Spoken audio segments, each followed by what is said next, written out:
According to IEEE Spectrum, there is a 45% chance that Elon Musk's Starlink satellite can fall towards Earth and be dangerous for anyone. As recently, Elon Musk launched 21 mini V2 Starlink satellites, which are already falling towards Earth's atmosphere. This is not new. Well before this, in 2022, SpaceX launched 49 satellites into Earth's orbit, in which 40 satellites entered the atmosphere and were destroyed. One will execute 2 burns in order to make its way back to Earth. And that From first 2019 burn is till called now, around 3,912 satellites have fallen in the Earth's atmosphere.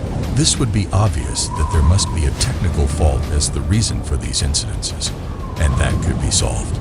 But this is not happening, which means there must be other reasons why Elon Musk is not solving or revealing the problem.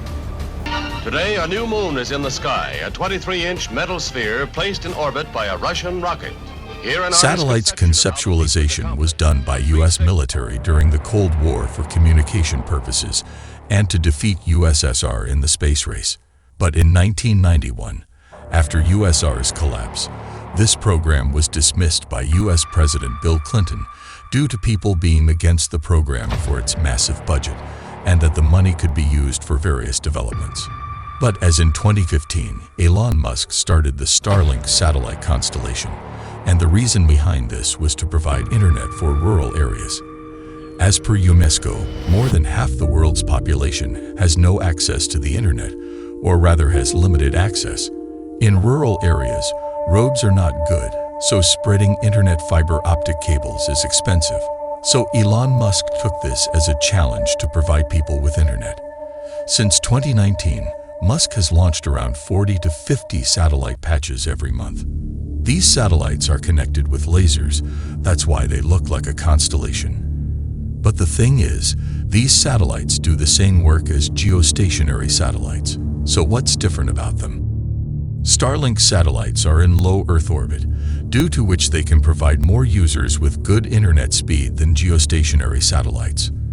The setup for Starlink is also simple. You just have to fix a pizza-shaped antenna on your roof, and it will automatically track the satellites, providing you with good internet.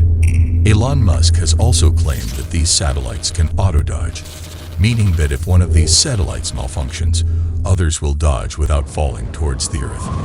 Then, why are these satellites falling and crashing in the atmosphere? According to SpaceX, when a satellite has completed its work for about 5 years, it will automatically fall towards Earth and burn up in the atmosphere. So, why are they falling towards Earth in just a few months? This could only mean that the satellites have some technical issues.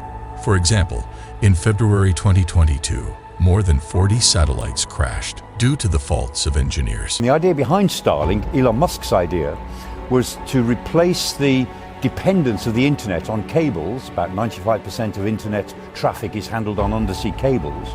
To replace that with networks of low Earth orbit satellites, which means that you'll be able to get the internet, access the internet anywhere around the world.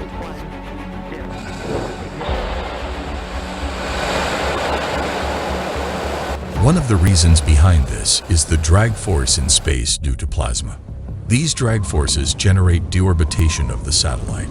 But in recent crashes of mini V2 satellites, the reason was simple: technical faults. To counter this, Elon Musk is focusing on increasing quantity rather than quality. This sounds counterintuitive, as increasing quality in fewer satellites could potentially result in better performance. However, if quantity is increased, production costs also increase. Is Elon Musk making mistakes? Well, according to SpaceX CEO, these mistakes are actually making them more money. The cost of producing and launching a single satellite is less than $500,000, and it can provide up to 20 Gbps. If we look at the Starlink monthly plan priced at $120, it provides internet speeds ranging from 20 to 100 Mbps. Overall, it can provide internet to up to 400 people. Its annual income amounts to $576,000, which covers its production costs in just a year. Considering its potential operational lifespan of 5 years, it can generate a profit of 400%. But there is another service these satellites are providing. According to China, they are spying for the United States. Recently, SpaceX is providing internet to people in Ukraine, and this could mean that Ukraine's military is using it against Russia. So China is also entering this fight for low Earth orbit satellites by launching more than 13,000 LEO satellites into Earth's orbit. But this all poses a problem. If the number of satellites increases, then the chances of collisions also increase, leading to the creation of dust debris. This makes space travel difficult and also makes it harder for astronomers to see space sites. What is your opinion on this? Tell us in the comments, and do subscribe our channel for more amazing content.